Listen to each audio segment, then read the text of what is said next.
할렐루야. 하나님의 사랑과 은혜가 이 시간에도 풍성하기를 축복합니다. 날씨가 많이 덥기도 하고 또 비 때문에 습도가 많이 높습니다. 늘 건강에 유의하시고 하나님이 주신 직분과 사명을 즐거이 감당하며 영광 돌릴 수 있는, 더욱 기쁨 가득 은혜 가득한 삶을 살 수 있는 우리 모두가 다들 되시기 바랍니다. 미드라시라는 글이 있습니다. 미드라시, 고대 팔레스타인의 랍비 학교에서 기원된 성경 주석에 붙여진 그러한 명칭입니다. 찾다, 조사하다라는 뜻의 히브리어 드라시라는 단어에서 유래한 것이죠.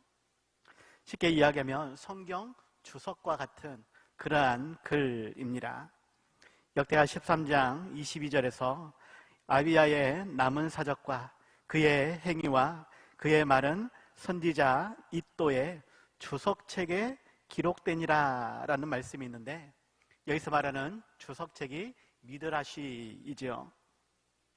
아무튼 이러한 미드라시는 여러 부분에서 기록이 되어 있습니다.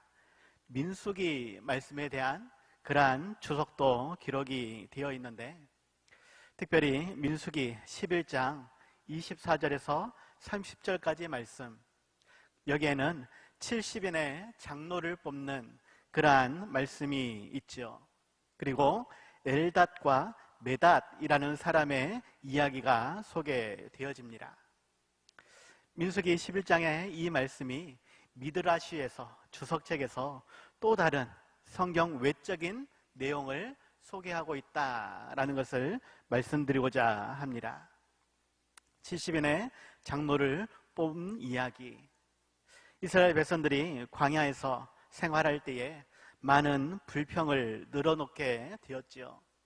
모세는 혼자서 이것을 다 감당하려 했습니다. 하지만 수백만이 되는 그러한 사람들의 문제를 혼자서 다 감당할 수는 없었죠. 그래서 하나님은 백성의 장로와 지도자가 될 만한 사람 70명을 세우도록 그렇게 명령을 하셨습니다. 미드라시에서는 이러한 내용 속에서 성경 외적인 주석을 소개하고 있는데, 모세는 70명의 장로를 뽑으려고 할 때에 이스라엘의 12지파에서 각각 6명씩 뽑으면 공평하겠다라고 생각을 했다고 합니다. 그러할지라도 12지파에서 6명씩 하면 계산이 된가요? 72명입니다. 2명이 많지요. 그래서 모세는 또 고민을 합니다. 분명 하나님께서는 70명, 70명을 뽑으라고 했는데 공평하게 하려다 보니까 오히려 오바되더라라는 것이에요. 그래서 고민하다가 꾀를 냅니다. 파필수라는 종이, 우리가 가지고 있는 이러한 일반적인 종이가 아니라 고대에는 이러한 종이가 없었죠. 파피루스라는 식물을 가지고 이것을 재단해서 종이를 만들게 되어지는데, 그러한 종이를 72장을 준비를 합니다.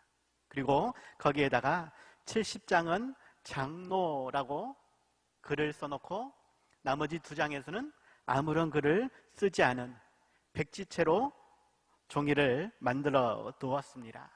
그리고 이것을 상자에 담고는 말 그대로 제비뽑기를 해야 되겠다라고 생각을 한 것이죠. 그래서 각 지파별로 6명씩을 차출하게 되어졌고, 72명이 모인 곳에서 모세는 이야기를 합니다. 하나님께서 장로 70명을 뽑으라고 했는데 지금 여러분이 72명입니다. 2명이 많기 때문에 제비를 준비했습니다. 70장에는 장로라는 글이 쓰여 있고 나머지 2장에는 빈 종이만 있습니다. 이 빈 종이를 뽑은 사람들은 장로가 되지 못할 것입니다 라고 말을 한 것이죠. 그리고 순서에 따라서 제비뽑기를 하려고 하는데 그때에 엘닷과 메닷이라고 하는 두 사람이 모세 앞으로 나오게 됩니다. 그러면서 이렇게 말을 하죠. 우리들은 장로의 자격이 없습니다. 우리는 제비를 뽑을 자격조차 없습니다. 그러므로 우리를 제외하고 나머지 70분 모두가 장로가 되었으면 좋겠습니다. 라고 장로의 직분을 거절했다라는 것입니다. 추석책이 기록된 그러한 내용이죠. 그렇게 거절을 하고 나니까 그때에 구름이 내려와서 70명의 사람에게 임하게 되어졌고, 또 성령의 능력을 받아서 예언까지 하게 되는 그러한 상황이 벌어진 것입니다. 이것을 가지고 하나님께서 공식적으로 70명을 장로의 직분을 주신 것이 아닌가, 그렇게 인정을 하게 되어지죠. 그런데 그 이후에 장로가 되지 못한 엘닷과 메닷이라는 사람이 성령을 받게 되었고, 진영에서 자기들이 거주하는 처소에서 예언을 하게 된 것입니다. 그래서 눈의 아들 여호수아는 이것을 말려서 예언하지 못하도록 모세에게 요청을 하죠. 이것은 성경에 기록된 내용입니다. 민수기 11장 28절에서 택한 자 중 한 사람 곧 모세를 섬기는 눈의 아들 여호수아가 말하여 이르되 내 주 모세여 그들을 말리소서. 지금 엘닷과 메닷이 진중에서 처소에서 예언을 하고 있는데 저들 저렇게 하면 안 되지 않을까요? 저들이 하지 못하도록 말려주십시오 라고 여호수아가 모세에게 부탁을 했다라는 것입니다. 여기까지 내용을 듣고 여러분들에게 한번 질문해 보고 싶습니다. 나는 70인 중에 한 명이 되고 싶은가? 아니면 엘닷과 메닷과 같은 사람이 되고 싶은가? 이미 장로 되신 분, 우리 장로님들은 안 물어보겠습니다. 다른 성도들, 만약에 직분에 필요가 있어서 하나님께서 부르시는데 과연 나는 장로의 직분을 선택할 것인가? 아니면 엘닷과 메닷의 그러한 역할을 감당할 것인가? 장로가 되기도 좀 부담스러울 것 같고, 안 그런가요? 다들 장로가 되고 싶으신가요? 원하시면 하나님이 분명 채워주실 것입니다. 은혜를 주실 것입니다. 그렇다고 해서 엘닷과 메닷 앞에서 보면 좀 겸손한 것 같고, 그래도 좀 좋은 모습이 아닌가 생각이 되어질 것 같은데, 그런데 예언을 하지 못하도록 여호수아가 모세에게 부탁하고 있는 그러한 모습이 좀 애매하지 않나 생각이 되어집니다. 그런데 오늘 새벽에 제가 말씀을 드렸습니다. 민수기 11장 29절로 넘어가면 모세가 그에게, 여호수아에게 이렇게 이야기를 하죠. 너가 나를 두고 시기하느냐? 여호와께서 그의 영을 그의 모든 백성에게 주사 다 선지자가 되게 하시기를 원하노라 라고 여호수아에게 이야기합니다. 무슨 말이냐? 엘닷과 메닷이 지금 하나님의 영을 받아서 예언을 하고 있는 것, 이것은 선지자의 직분을 감당하라고 하나님께서 주신 은혜다라고 말을 하고 있는 것입니다. 겸손한 자에게 그러한 은혜를 베풀어 주셨다라는 것이죠. 그런데 여호수아는 그것을 깨닫지 못하고 오히려 그러한 자들을 말리는 그러한 모습을 보여주고 있습니다. 어떠한 주석가는 여호수아에 대해서 두 사람의 예언을 못하도록 한 그러한 모습에 대해서 이렇게 이야기하죠. 모세의 권위가 약해질까봐 예언하지 못하도록 한 것 같다. 그런데 모세는 이를 용납해주고 또 모든 사람들이 그렇게 선지자가 되기를 원했던 것이다. 모세가 허락한 선지자의 직분, 이것은 단순히 모세가 허락한 것이 아니라 하나님이 그렇게 행하시도록 하셨다라는 것입니다. 앞서 장로가 되고 싶으신 분들 감당하시면 좋겠습니다. 그런데 거절하고 싶은 분들, 엘닥과 메닥과 같은 사람이 되려고 한다면 신학교로 가시기 바랍니다. 목회자가 되시기 바랍니다. 하나님의 말씀을 전하는 자가 되시기 바랍니다.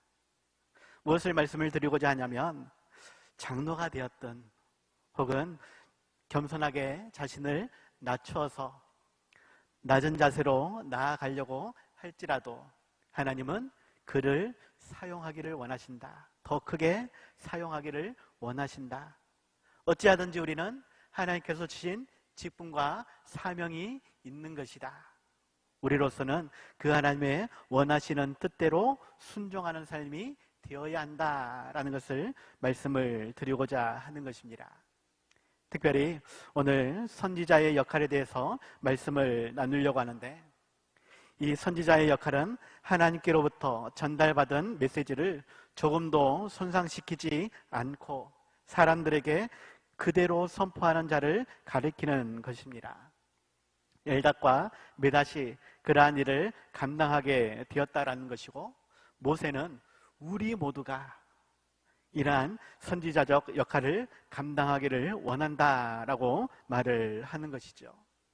그리고 실상 가장 큰 모범은 바로 예수님이다라고 말씀을 드리고자 하는 것입니다. 우리 모두가 예수님의 모범을 닮을 수 있길 바랍니다. 예수님을 따르는 신실한 제자들이 되어 온전히 하나님의 말씀대로 순종하는 삶, 그 하나님을 땅끝까지 전파할 수 있는 우리가 되어야 하겠습니다. 오늘 함께 나누고자 하는 소유리 문답 제23번의 질문, 그리스도께서 우리의 구속자로 무슨 직분을 행하셨는가? 라고 질문하고 있는데, 그에 대한 답으로 그리스도께서 우리의 구속자로 선지자와 제사장과 왕의 직분을 행하시되 낮아지시고 높아지신 두 지위에서 하신다라고 말하고 있습니다. 여기서 특별히 선지자와 관련된 바로 24번 질문에서 말하고 있죠. 그리스도께서 어떻게 선지자의 직분을 행하시는가라고 질문을 하는 것입니다. 이 선지자의 직분에 대해서 함께 나누고자 하는데, 이에 대한 답으로 그리스도께서 선지자의 직분을 행하시는 것은 우리를 구원하시고자 하시는 하나님의 뜻을 그 말씀과 성령으로 말미암아 우리에게 나타내시는 것이다 라고 말씀하고 있습니다. 쉽게 이야기하면 말씀과 성령으로 우리에게 하나님의 뜻을 가르쳐 주셨다라는 것입니다. 좀 더 세부적으로 선지자의 직분이 무엇인지, 또한 우리가 그 직분을 감당하기를 원하시는 하나님의 마음이 무엇인지를 살펴볼 수 있는 이 시간이 다들 되시기 바랍니다. 첫 번째입니다. 하나님은 모세와 같은 선지자로 예수님을 보내셨음을 기억하시기 바랍니다. 모세와 같은 선지자로 예수님을 이 땅에 보내셨다. 오늘 보면 18절 보니까 내가 그들의 형제 중에서 너와 같은 선지자 하나를 그들을 위하여 일으키고 내 말을 그 입에 두리니 내가 그에게 명령하는 것을 그가 무리에게 다 말하리라 라고 말씀하고 있습니다. 예수님에 대한 칭호가 여러 가지가 있습니다. 일반적으로는 주님이라고 부르기도 하고 선생님 혹은 랍비라고도 부릅니다. 인자라고 칭함을 받기도 하셨고, 특별히 임마누엘, 그리스도, 메시아, 구원자, 하나님의 어린 양이라는 용어로 불림을 받기도 하였습니다. 각자 나름대로의 의미가 있지만 오늘 말씀을 드리고자 하는 것은 메시아, 곧 그리스도에 대한 칭호이지요. 마태복음 1장 16절에서 야곱은 마리아의 남편 요셉을 낳으리니 마리아에게서 그리스도라 칭하는 예수가 나시리라 라고 말씀하고 있습니다. 요한복음 1장 41절에서는 그가 안드레를 이야기합니다. 그가 먼저 자기의 형제 시몬을 찾아 말하되 우리가 메시아를 만났다 하고, 메시아는 번역하면 그리스도라고 말하고 있습니다. 메시아나 그리스도나 다 같은 뜻이지요.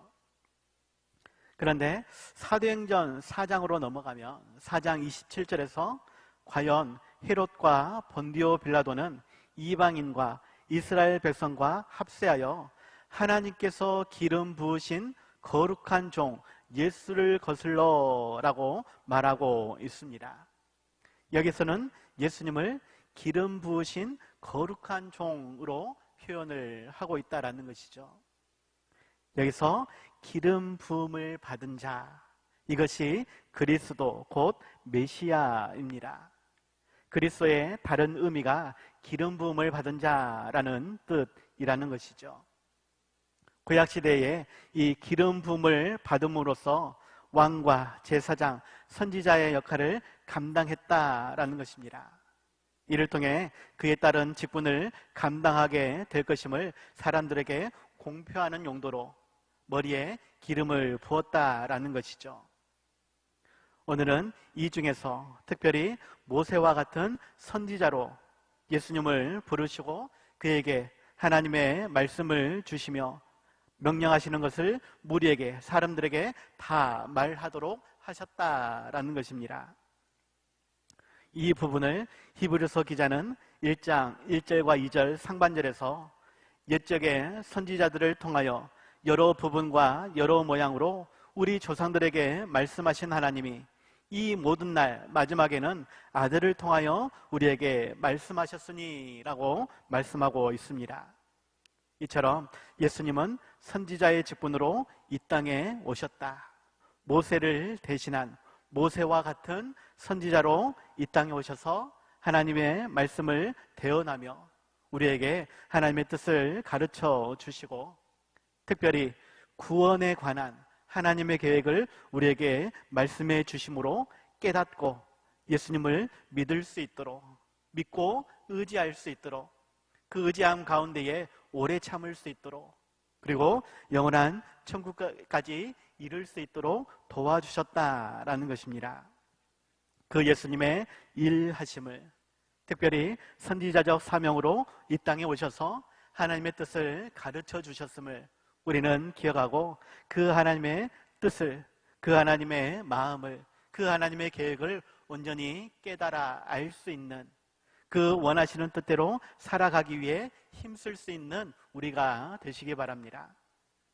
예수님이 어떠한 분이신가? 선지자적 사명으로 우리에게 하나님의 뜻을 가르쳐 주신다. 그 하나님의 뜻대로 살아갈 수 있는 우리 모두가 다들 되시기 바랍니다. 두 번째입니다. 말씀을 듣고 순종하는 자에게는 복을, 듣지 않고 불순종하는 자들에게는 벌을 선포하신다라는 것을 기억하시기 바랍니다. 오늘 보면 19절에서 누구든지 내 이름으로 전하는 내 말을 듣지 아니하는 자는 내게 벌을 받을 것이요 라고 말씀하고 있는데, 선지자는 먼저는 자기의 생각이나 지식을 전하는 것이 아니라 오직 하나님의 이름에 근거하여 모든 말씀을 선포해야 했습니다.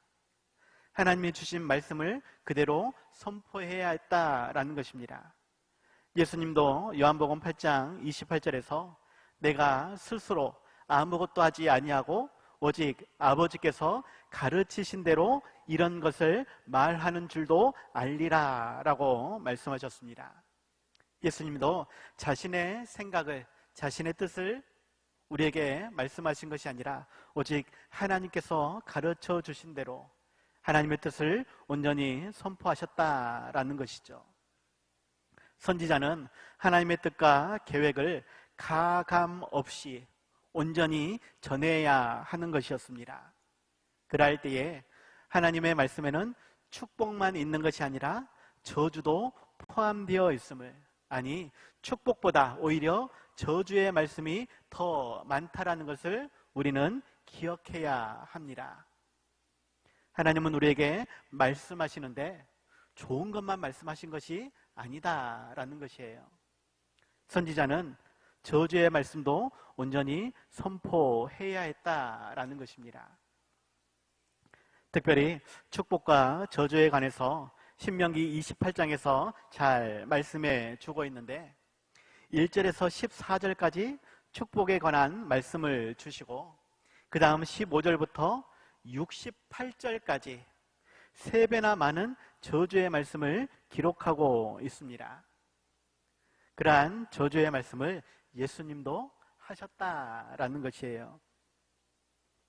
특별히 바리새인들을 향해서는 독사의 자식들아 라고 말씀하며 저주를 선포하기도 하였죠.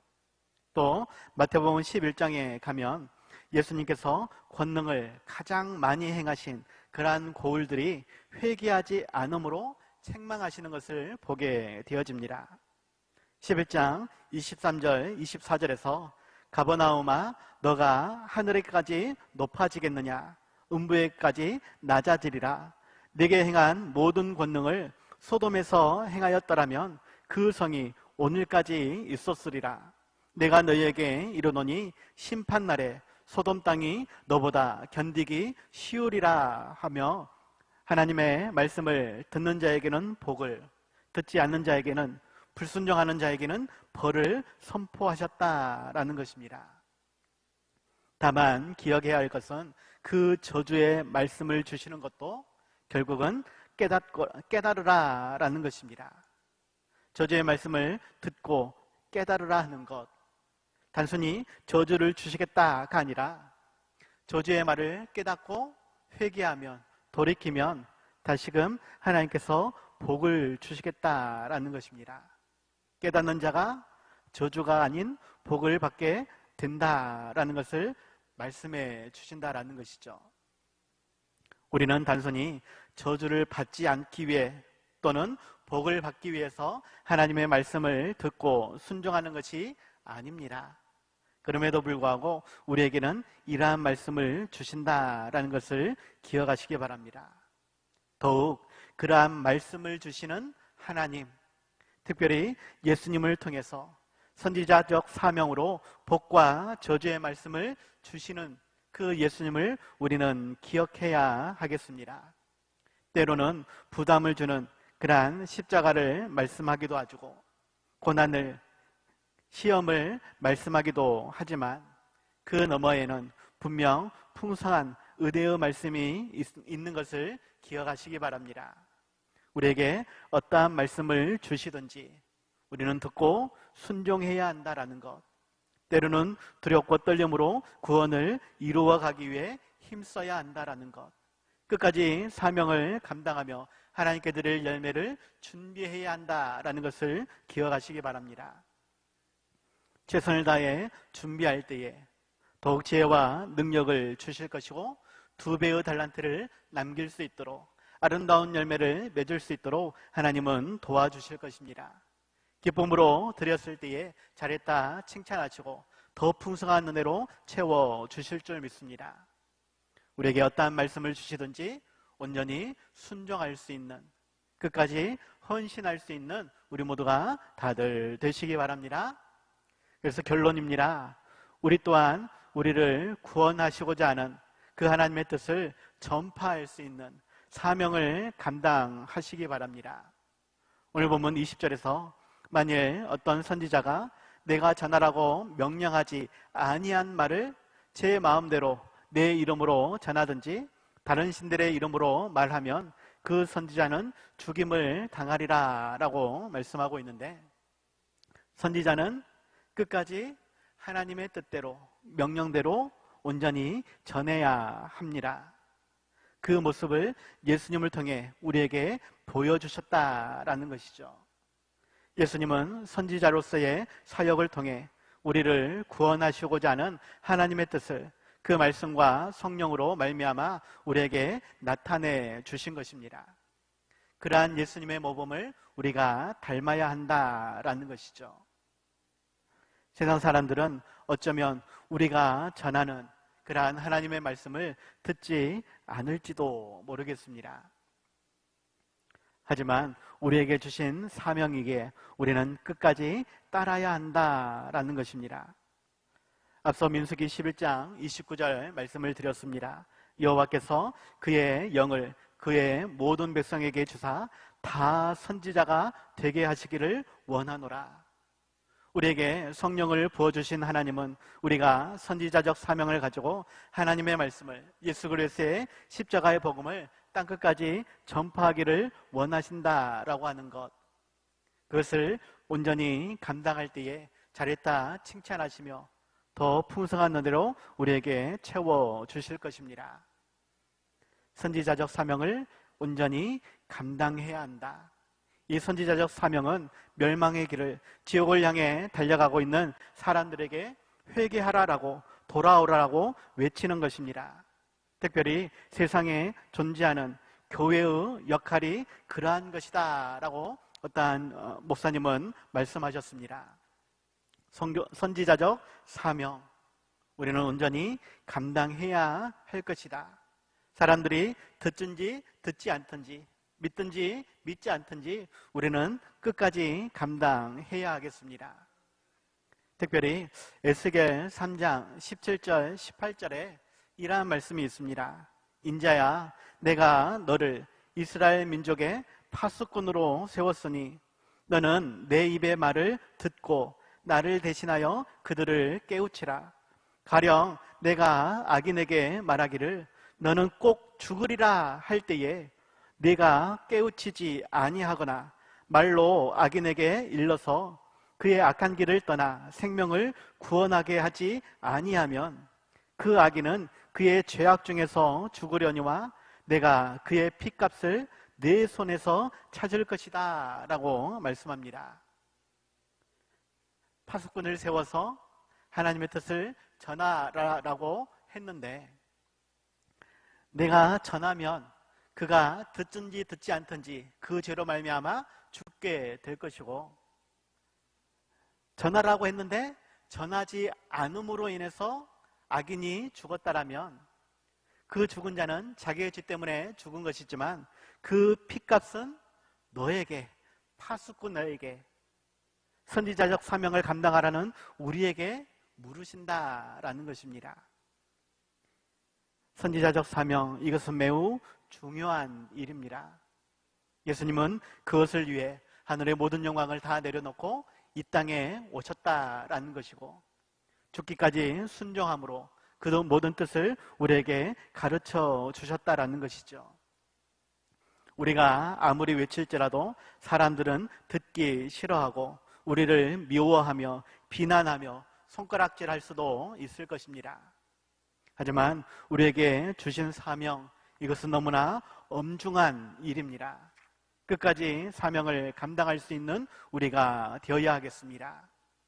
우리가 하나님의 말씀을 선포할 때에 우리를 싫어할지라도 지옥으로 달려가는 누군가는 들을 것입니다.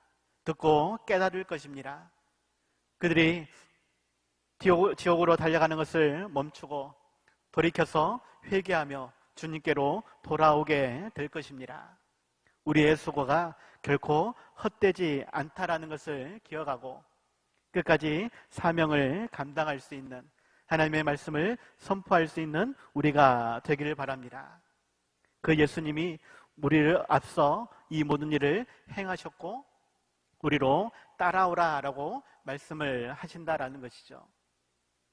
십자가 지고 예수님을 따라갈 수 있는 우리가 되시기 바랍니다. 우리에게 주신 직분, 우리에게 주신 사명 끝까지 감당할 수 있는, 그래서 마지막 날에 잘했다 칭찬받을 수 있는 우리 모두가 다들 되시기 바랍니다. 기도하겠습니다. 하나님 아버지, 부족하고 연약한 우리의 삶이지만 말씀대로 순종하는 삶이 되게 하여 주시옵소서. 특별히 예수님을 통해 가르쳐 주신 구원과 은혜에 관한 모든 하나님의 말씀을 듣고 깨닫는 삶이 되기를 원합니다.